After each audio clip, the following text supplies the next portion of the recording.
আরে রাধা রানী সুন্দরী বলে পয়সা নিবি না মানে। এভরি ভাই শোনো শোনো, আমার তৈরি সম্পূর্ণ আমার ব্যক্তিগত ব্যাপার। আমি কাকে কি করে পার করব সেটা আমার যায়। তুমি আমায় এভাবে বলতে পারো না। ওই ঠিক আছে বলি ফিরার পথে তোকে কেমনি দিয়ে দেবো।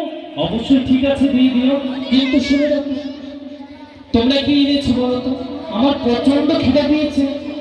ওই তোদেরকে কি এনেছিস একটু খাইয়ে দে, তোমাকে নাবিককে খাইয়ে দে। আমি যাত্রার হাতে খাই না।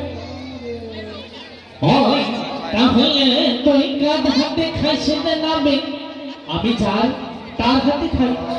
ওই তুই আমাকে কাঁদে নে। আমি হলাম ওই যে সুন্দরীটা।